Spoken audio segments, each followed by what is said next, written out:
faire que notre mariage soit satisfaisant?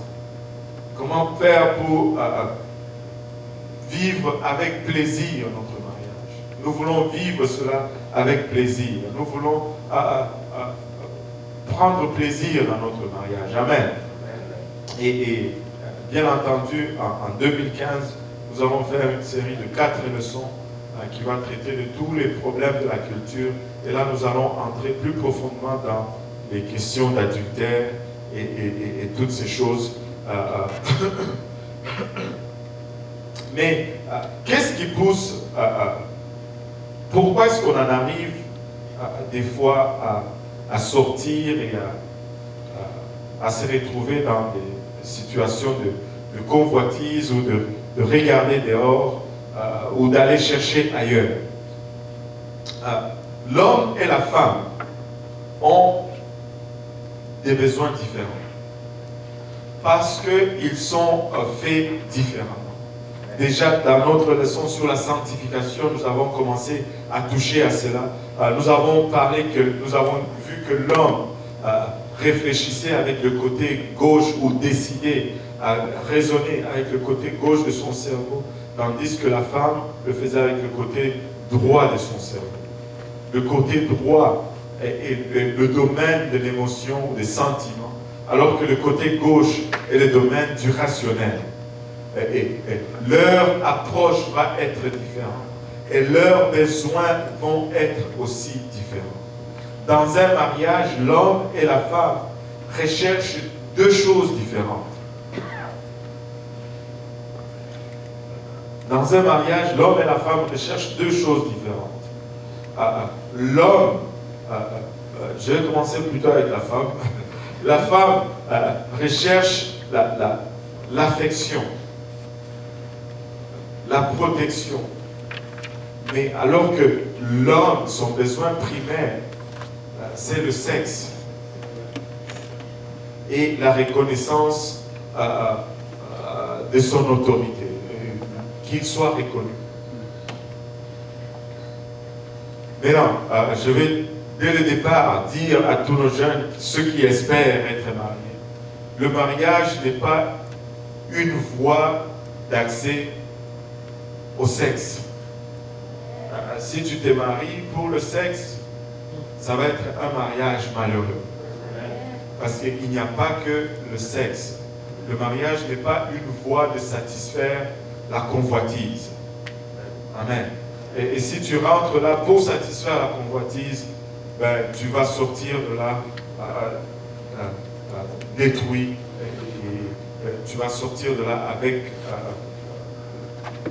tu ne sauras pas satisfaire l'autre et tu ne seras jamais satisfait. Mais non, vu que nous avons des besoins différents et que nous recherchons, bien entendu, différentes choses dans les mariages, cela très souvent amène à l'incompréhension. Ça peut devenir un langage de sourds si on n'arrive pas à arrêter à penser à soi et à commencer à penser à l'autre. L'homme est là et il demande le sexe, mais la femme est là, elle lui donne de l'affection. Et la femme est là, elle demande l'affection, et à chaque fois qu'elle demande l'affection, l'homme veut donner le sexe et elle ne comprend pas. Et lui non plus ne comprend pas. Et ils se disent, mais c'est quoi le problème là? Là, c'est le... Si tu comprends que dans le mariage, on n'entre pas pour satisfaire le besoin personnel, mais pour satisfaire le besoin de l'autre. Si les deux entrent dans le mariage avec l'idée de satisfaire le besoin de l'autre, alors le mariage sera soudé, sera uni, sera extraordinaire. L'homme doit entrer dans le mariage pour combler le désir de sa femme et trouver satisfaction dans l'accomplissement du désir de sa femme.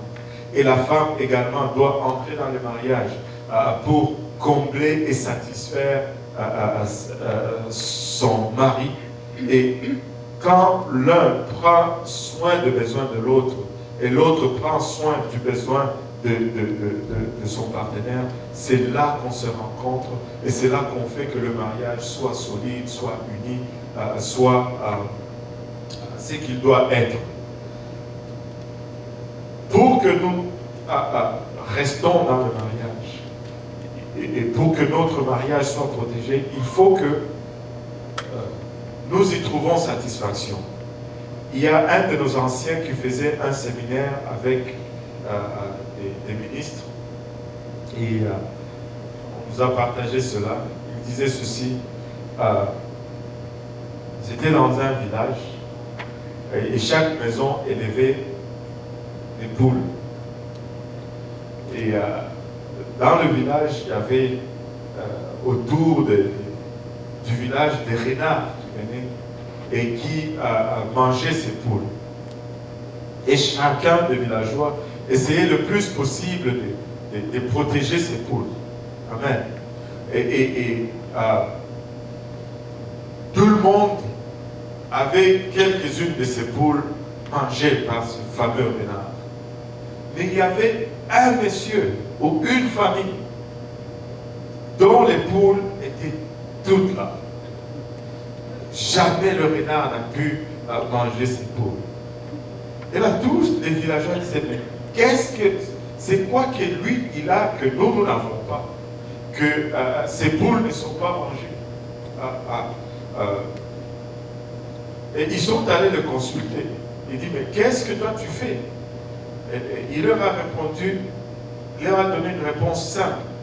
Il dit, nourris tes poules. Nourris tes poules. Et là, ils se sont mis à se gratter la tête. Mais c'est quoi le rapport? Il dit, nourris tes poules. Parce que si tu nourris ta poule, elle ne va pas aller chercher la nourriture loin dehors. Et c'est quand elle va chercher la nourriture loin dehors que le renard va l'attraper. Nourris ta poule. Je dis, mais pasteur, qu'est-ce que tu es en train de dire cela? Je dis, nourris ton partenaire. Si tu nourris ton partenaire dans le mariage, il ne va pas aller chercher au dehors cette nourriture. Vous n'êtes pas d'accord?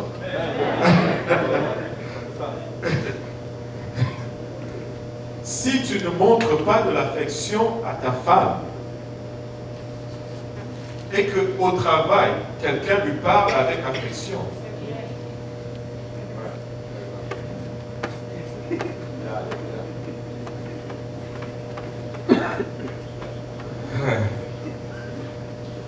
elle va commencer à aller chercher l'affection dehors.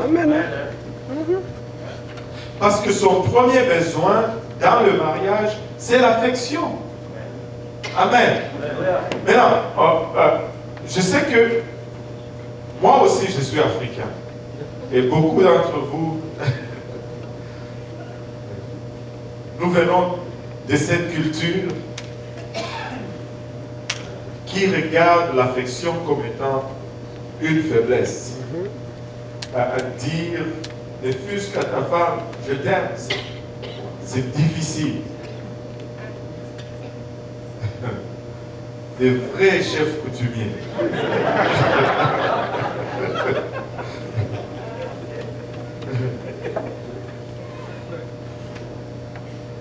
Laissez-moi vous dire que ce n'est pas un problème de culture.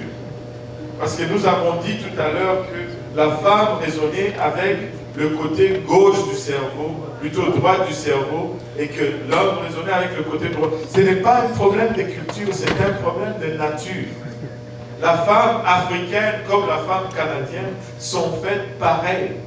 La nature peut-être exagère, plutôt la culture va exagérer le trait, et nous n'allons pas sombrer dans l'exagération, mais une femme a le même besoin que ce soit dans le fin fond de notre Congo natal ou que ce soit dans le grand centre métropolitain de Montréal.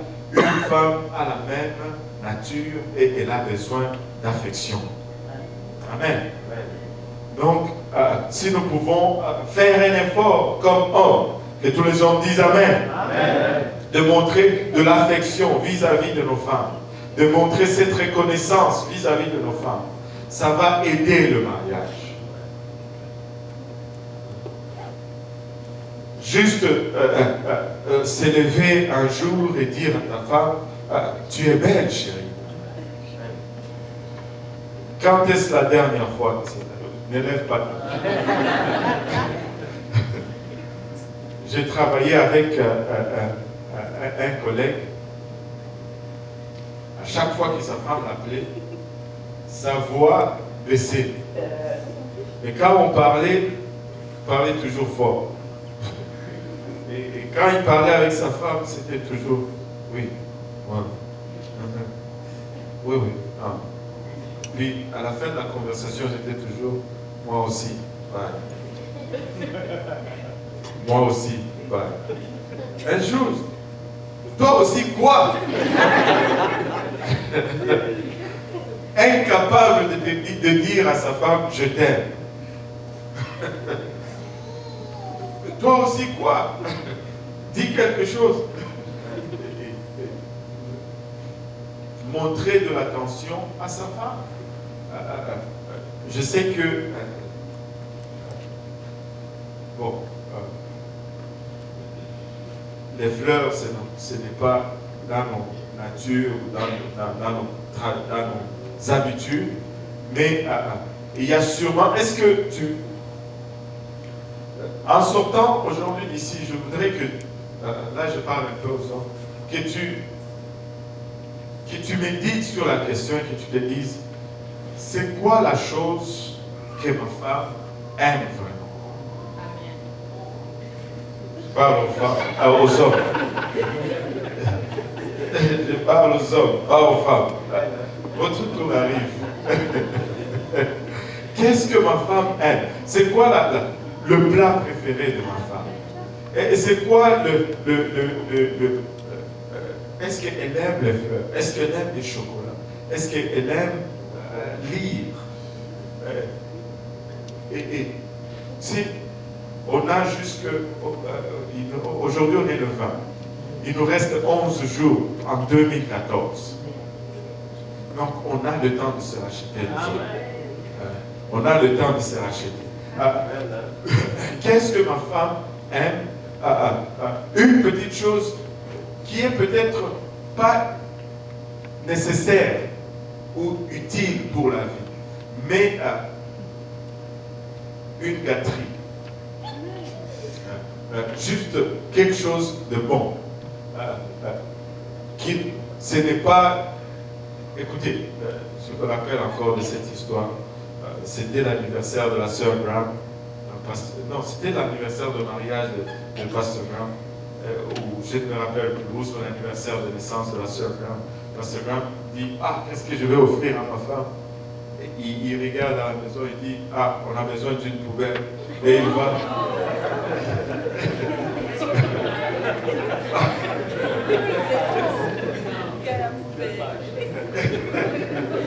Parce que les hommes, des fois, ils vont essayer de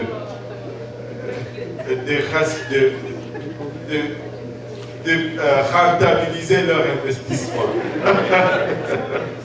Que ça soit rentable. Il achète une poubelle, il dit, bon, voilà, c'est le cadeau de... Non, non, non, ça n'a pas besoin d'être utile à la maison. Okay? C'est ce que j'ai... Pas nécessairement quelque chose de nécessaire.